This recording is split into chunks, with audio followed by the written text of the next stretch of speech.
Hello, everybody. Welcome to Rat Sound Review. This is album versus album. Hello. Hello. Hello, hello. Hello. Hello. Can't believe you guys got on board with You like a lot of cheesy stuff. I can't even say that because I like some cheesy stuff too. That's one of the best songs on this record. but I was forced to listen to the debut for this album, and I was impressed. I feel like the title track is a little weak, honestly. Am I gonna get crucified for saying this? Yeah. Nope.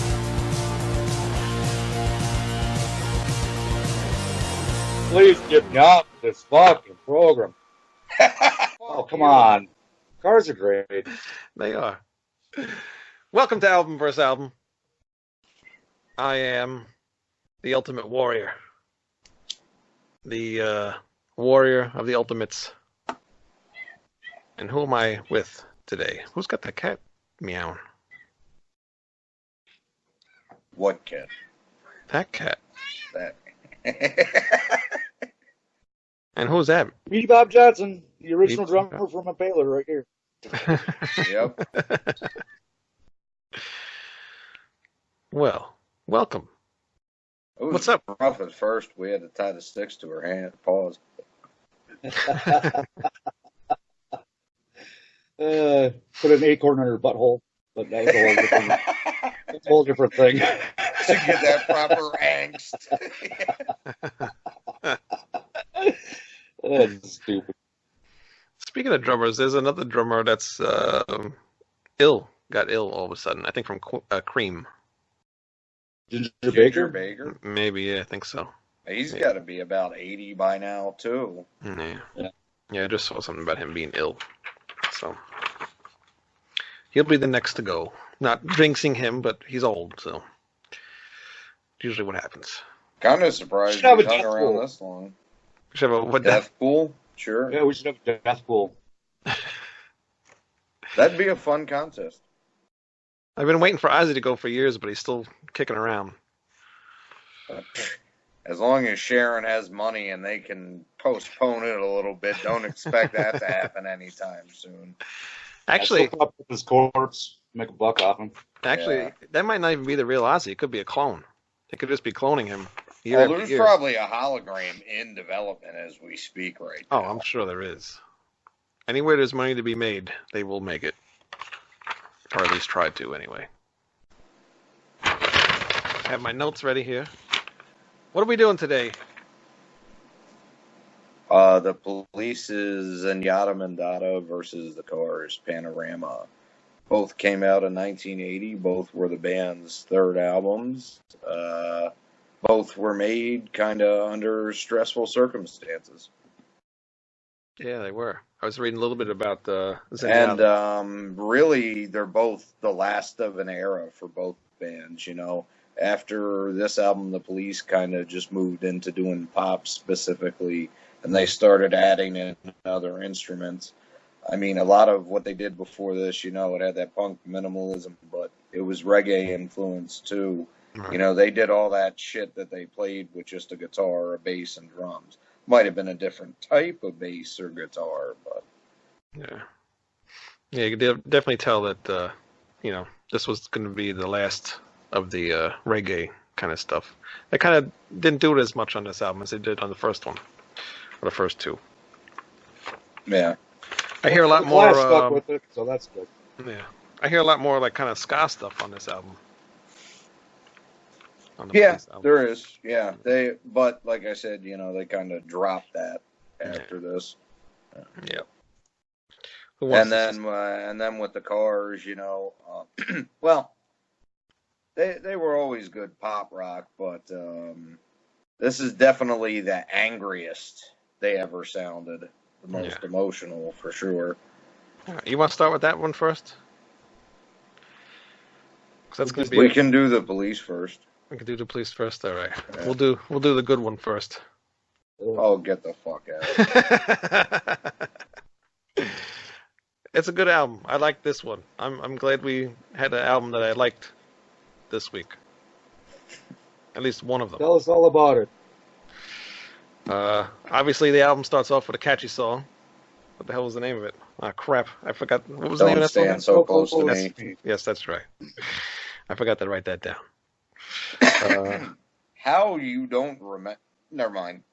I have a terrible. If I don't write it down, I have a terrible memory. Johnny hates I know it in my he head. can remember it. You don't like that song? Oh, I like that song and one other. That's about it for me on that album. Really? Yeah. Wow. Well, yeah, I kind of. Nah, I don't really feel the same way. I thought I did, but then when I listened to it a couple times today, I'm like, no, it's not as bad as I thought it was. I was listening to that song "Canary in the Coal Mine." Does that sound like the music is actually sped up a little bit? It does. Like they did it on on the tape machine, like they sped it up. It just sounds very weird. Like I wouldn't think they would play it originally like that. There is a song that I know. They ended up recording over something else because the place they were recording it at was reusing tapes, and it got mixed up with the Susie and the Banshee song as the backing track, but I can't remember if it's that song or not. Be interesting to know. Yeah. Stuart Copeland, he's an awesome drummer. I love the way he uses the hi-hats in the songs. He uses it like a tom or a snare drum or something. The way he does all the fills on them. That's cool. It's something I can really never do. I mean, I love that in Driven to Tears. That's one of their best songs, I think. And he's got a big part to do with it. Yeah. One weird thing I really noticed was there's that weird edit in that song "Man in a Suitcase." It's like around the 1 minute and 21 second mark. You can tell they edited the song like right there because like the hi-hat, the way you hit the hi-hat, it sounds like it's too fast. Like you wouldn't do that kind of a fast movement. If you have to really, really listen to it, and you'll hear it. Maybe I notice it more because definitely listen to it and see if you hear what I hear because I had listened to it a couple times and it sounded like off to me, and I definitely can hear it. It's like edited, which back then they're on tape, so you got to be like precise, and I can imagine how much of a pain in the ass that was. Not like nowadays you do everything on a computer and it's just like Right. easy.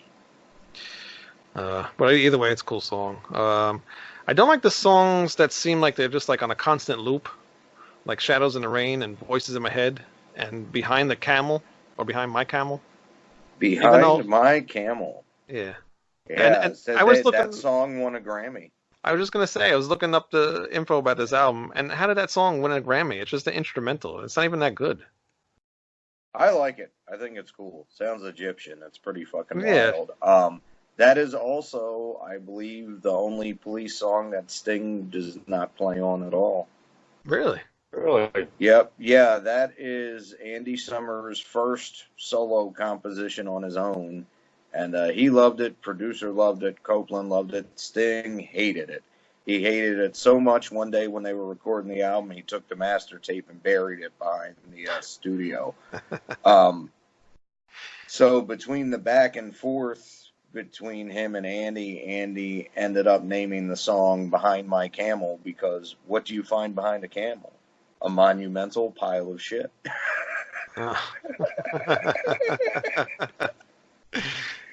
The British are weird, but they're funny. That's actually a pretty cool story. This parrot is deceased. But yeah, I can see how people don't like it. It does get a little samey, but I think it sounds cool and it's different on the album. Yeah, the song "Shadows in the Rain." That one I couldn't stand at all. He was just like yelling, in like the background. Yeah, I'm not a big fan of that particular song either. Yeah, but this really isn't their best record. I mean, there's a lot of songs on it I like a lot, like "Driven to Tears" and "When the World Is Running Down" are two of their best songs, I think. But and "Don't Stand So Close to Me" and "Da Do Do Do Da Da Da Da." Yeah, that's cool. I like that one. "Bombs Away" is a good one. When the Road's Running Down is cool. Drive to Tears, they're all good songs. I don't like how the album ends on an instrumental, though. I think that's like a pretty shitty way to end the album. Because it wasn't even really a I good thought it fit. instrumental. I thought it fit. It wasn't too bad. I don't know. I was hoping there was another song to end that, but whatever. What about you, Saxon? I listened to this album, I don't know, 2 hours ago, and I just kept thinking to myself, what the fuck? Why is this band such a big deal to people? I don't get it. I like two songs on it, and these two songs that were the hits are the ones I like because they bring me back to 1980 or 81, you know, and pop radio when I was a little tiny child. And, you know, getting my first girlfriend, Don't Stand So Close to Me was on the radio, that kind of thing. But right. The rest of them just kind of blend together. I don't find anything all that original about them. Give me the Clash any day. All right. Another band I never got into. That's my 2 cents. 2 cents. You want to change I like it. Like I said, it's not my favorite from them, but this was actually the first CD I ever had. Really? Wow. Yeah. And I still have it somewhere. I just couldn't find the damn thing, so I got with me as the Cars record. But anyway, I like it a lot. It's got some of my favorite Police songs on it. I don't think this one is written as well as the first two. And reading about how it was written and recorded, they wrote it on tour for Reggatta de Blanc, and they had to finish recording this in one night and then go out on a world tour the next day. So there's a couple songs on this, like Voices in My Head and Bombs Away, that just feel like filler songs. And I think they were. The band members, you know, they didn't even really care for the record. That's why they re-recorded and re-released the 2 singles in 86. Yeah. How close were they to the original versions? They're much poppier. Oh, yeah? I don't really care for them. Especially the production on them. The original songs are much better. Yeah, it's usually how it works. The only reason why I got into the Police is because I won tickets to go see their reunion tour. Not the one back in the 90s, but the one in like the 2000s. They played at Giant Stadium. Probably sold out in an hour, huh? Completely sold out. I was surprised. I was going to work, and they did a contest on the radio, and I'd never listened to the radio on the way to work. I just happened to that day, and I called in and got in on the right time. That was pretty cool. Good show, good show. And I've been a fan ever since. I never really cared for them before that, but seeing them play and then just hearing the songs and reminding me that, you know, I do like some songs. I really enjoy them. I've always really enjoyed them, mostly the first 3 albums. Like I said, even though there's filler tracks on this, I still have listened to this album. I like the last album. Synchronicity? No. I've never owned that as long as I've been alive. I can't stand fucking every breath she takes kills me.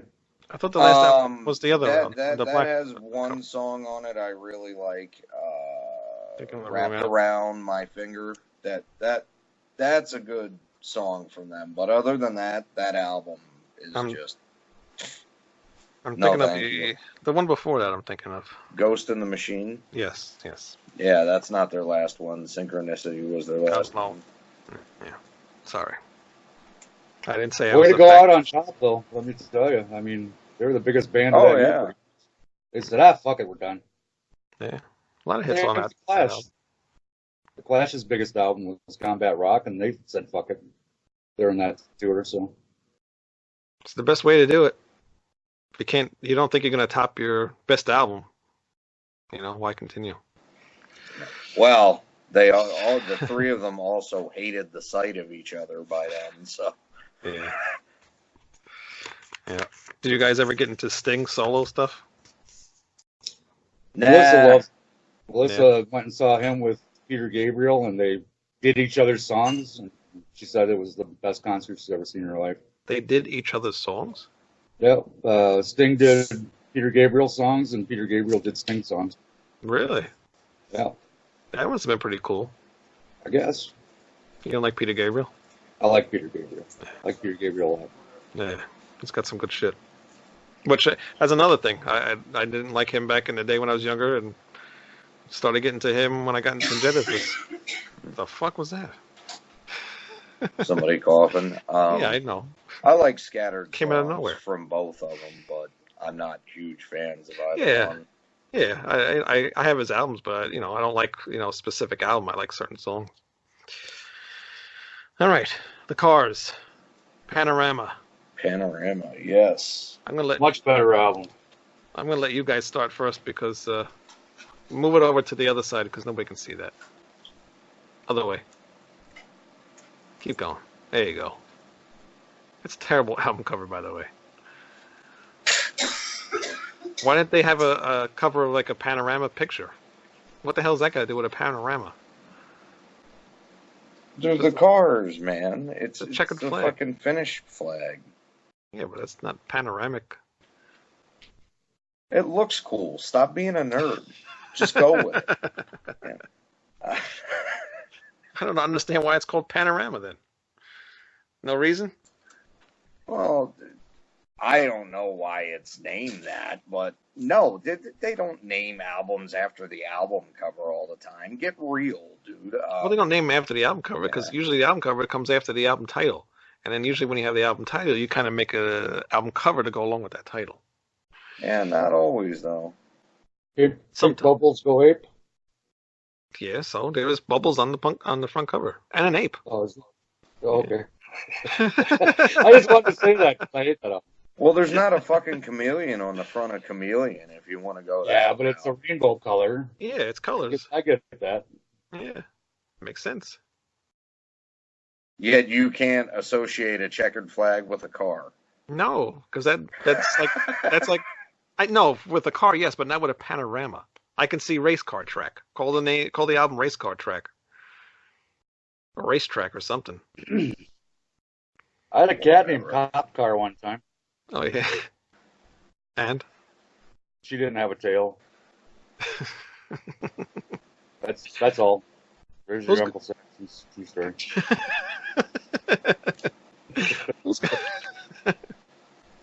Who's going first? Go ahead. Go Johnny for it. can go first. He's all fired up. All right, all fired Yeah, up. fired. Yeah. There's another car reference. Huh? I like every song on this album.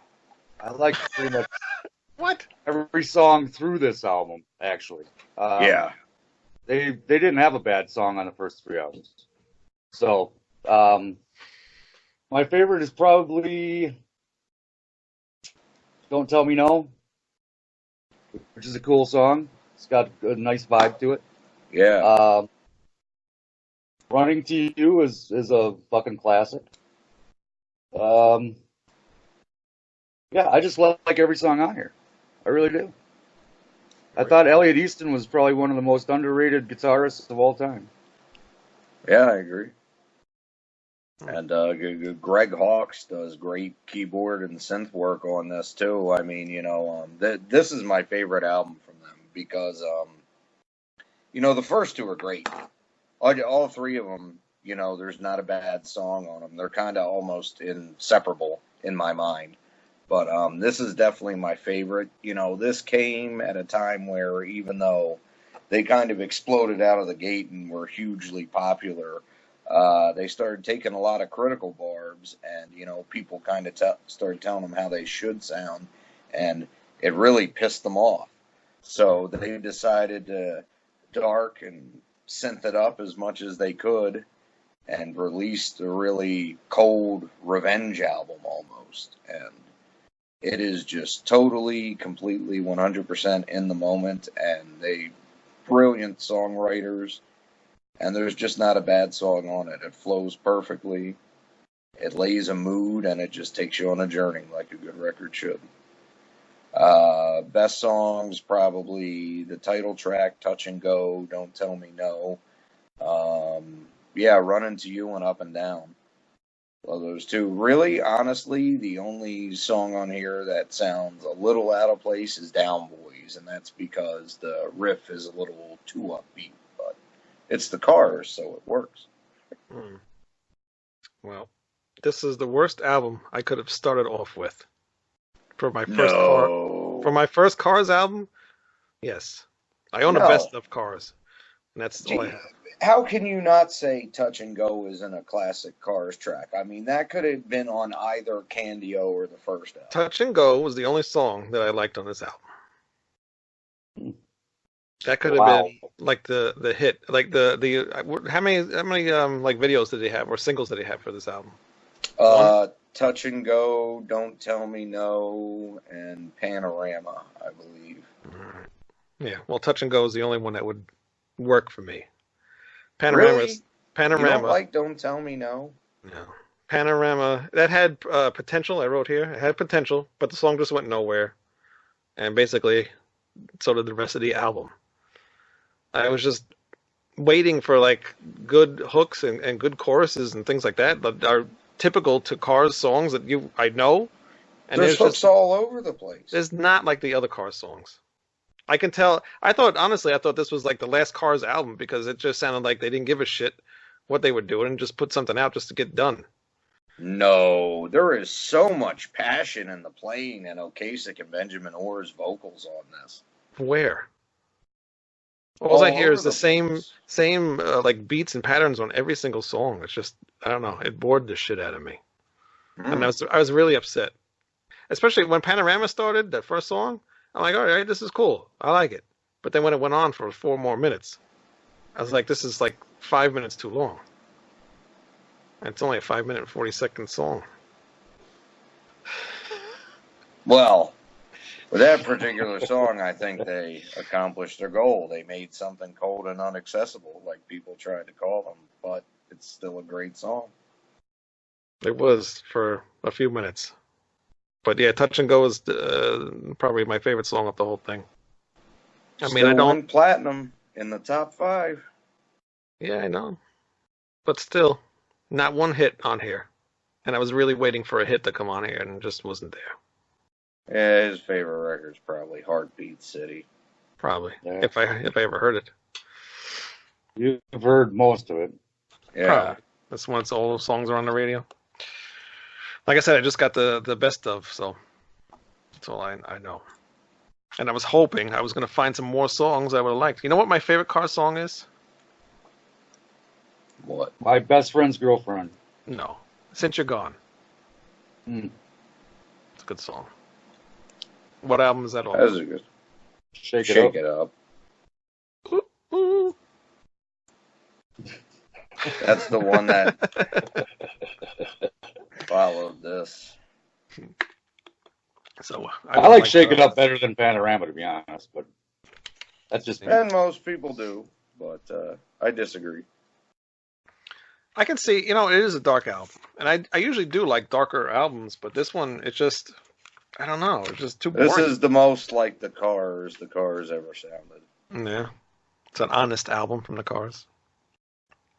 Well, I mean, so are the two previous. Well, Candio's got a little bit of bullshit on it, but most follow-up albums do when you're coming on to something like that. But Yeah. oddly enough, what's funny about that is the one song I really don't care for is a demo that got rejected from the first album. And most of the stuff they wrote on the road, like Let's Go and all that, and Candio itself are really good songs. Yeah. Well, I'm sorry. I really hoped to have liked this album a lot more, but I didn't. So, what are we giving the Police? 4. 4. What about you, Greg? How many stars are we doing now? 10? We usually do 10, yeah. Okay, yeah. Well, I got to remember because something else I read on a daily basis is 5 stars in it. I don't know why we Confuses started. me, I don't know why we started with yeah. 10, but usually it's 5 stars. But we did 10. I don't know why. Anyway, the Police, 7.5. Oh wow! Really? I did. Yeah, I gave it 7. So we were close. What about the Cars? 10. No 10. question. Jeez, fucking Christ! 8. 8. I gave it a 3. So the Cars wins, regardless. As it should. Yeah. I don't think so. You know what it is? If there was at least maybe 2 songs, like on the Police album, there was 2 songs that everybody knows, and that made the album better. If there was 1 or 2 songs I knew on the Police album, I mean on the Cars album, then I probably would have liked that one a little bit better. So what you're saying as a musician is you would prefer it if they compromise their artistic integrity to be commercial? No, just write fucking good songs. Yeah, whatever, hypocrite. Write something catchy. Like I said, the only song that was catchy on there was Touch and Go. And it took me a while to even like that song. I think Don't Tell Me No is. I'm really surprised you don't find that catchy. I mean, the chorus is great. It's catchy. It's haunting. That little synth riff. Never mind. Yeah, I don't know.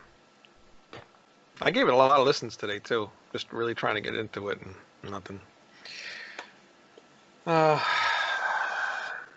Yeah, it's not everybody's thing. But. No. All right. Anything else for tonight? Nope. Kitty shot. Oh, my God. Nice. We need to see more of that. God. Well, not yours.